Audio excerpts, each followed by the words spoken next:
Right now, every website you visited this week already knows you're back. Not because of cookies, saved sessions, or anything you can easily clear. Not because you're logged in or remembered from before. Ever wonder why incognito mode doesn't actually make you invisible? Today, I'll explain browser fingerprinting like you're 5 years old. By the end, you'll understand exactly why the privacy tools you've been relying on aren't working, and what one switch actually does. Let's start with the moment you've already lived through. You search for something. Say, a new pair of running shoes. You open a private tab and close it when you're done. 2 days later, you're reading an article about something completely unrelated, and there they are. Those exact shoes, following you around the internet like a lost dog. You think, did they track my cookies? Or did I accidentally log in somewhere? But you were in incognito, so what actually happened? Here's the real answer, and it's not what most people expect. Your browser, while you were sitting there feeling invisible, was sending out a detailed description of itself to every website it visited. Not your name, not your email. Something worse, actually. It sent your screen resolution and your installed fonts, your time zone, your language settings, your graphics hardware, your battery level, the plugins you have running, the exact version of your browser. Dozens of tiny data points. And when you combine them, they create a fingerprint that is almost certainly unique to you. Think of it this way. Every browser has a distinct voice. Even if you change your name, your voice still sounds exactly the same.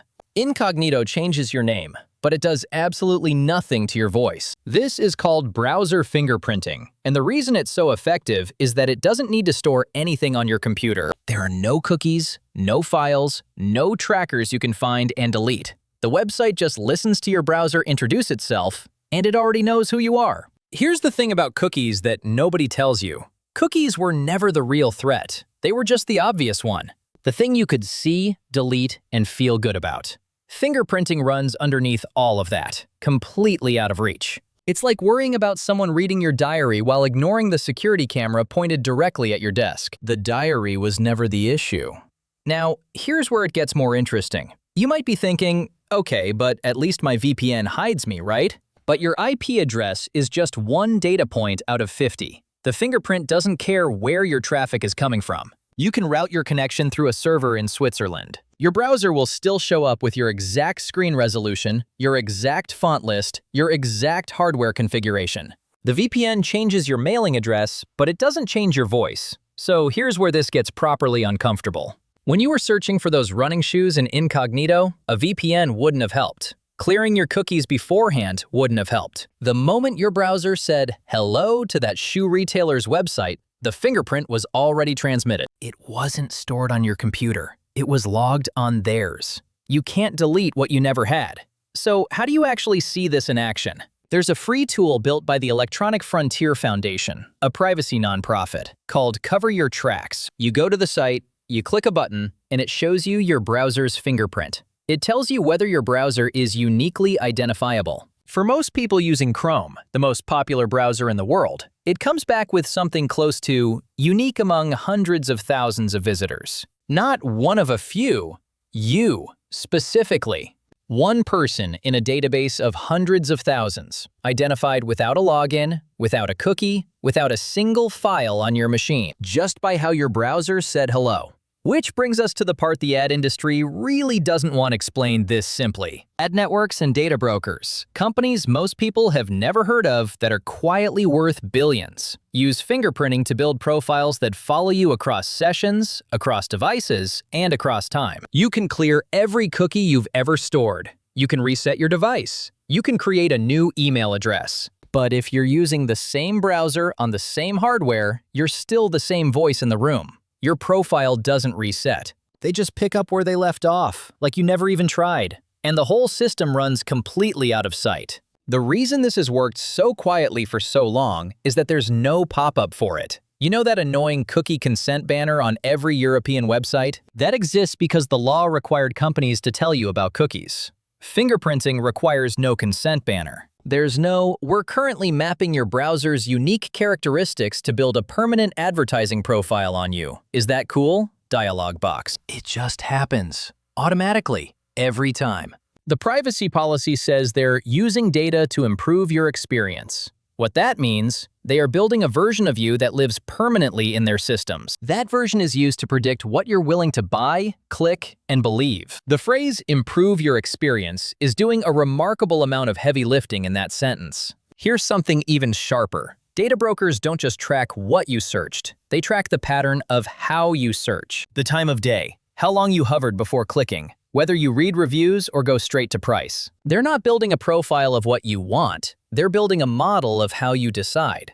And that model gets sold to companies whose entire job is to get you to decide faster, with less hesitation, in their direction. You're not the customer, you're the product being optimized. Here's the part you actually came for. And I mean actually, not theoretically. Chrome does essentially nothing to resist fingerprinting. It's built by Google, which is an advertising company that made $237 billion in ad revenue last year. Chrome being bad at fingerprint resistance is not an accident. It's the product working as designed. The browser that half the internet uses is built by the company that profits most from the data the browser leaks. That's not a conspiracy theory. That's just the org chart. Firefox, with specific privacy settings changed, resists fingerprinting meaningfully. There's a setting called Resist Fingerprinting that actively feeds websites slightly randomized data points. Your fingerprint becomes a blurry version of itself instead of a crisp, unique identifier. It's not perfect, but it's real. Brave blocks fingerprinting by default, out of the box, with nothing to configure. It injects random noise into the data it sends, so every session looks slightly different. Websites still see a browser. They just can't pin it to a single persistent U. That's the actual defense. Not Incognito, not a VPN, not clearing your cookies. A different browser that refuses to answer the fingerprint question accurately.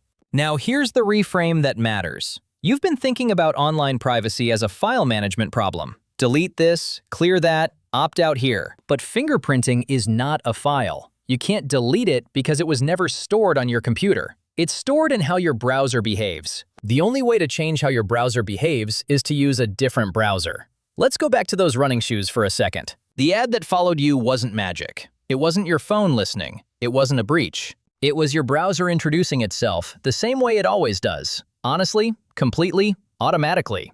And some system on the other end recognized that introduction, matched it to a profile, and queued up the retargeting. You weren't paranoid for noticing. You were right. You were just looking at the wrong door. Incognito mode is genuinely useful. For keeping your local history private from other people who share your computer, from autofill, from your search history. It does what it says it does. It just never claimed to protect you from fingerprinting, and nobody read the fine print closely enough to notice. That's not your fault. The fine print is designed to not be noticed. You weren't being paranoid all those times you felt tracked. You were being tracked. Just through a door nobody showed you. And now you've seen the door. So here's the real question, and drop it in the comments because I'm genuinely curious. If fingerprinting requires no consent, leaves no file you can delete, and works even through a VPN, what else is running underneath the privacy tools you think are protecting you right now?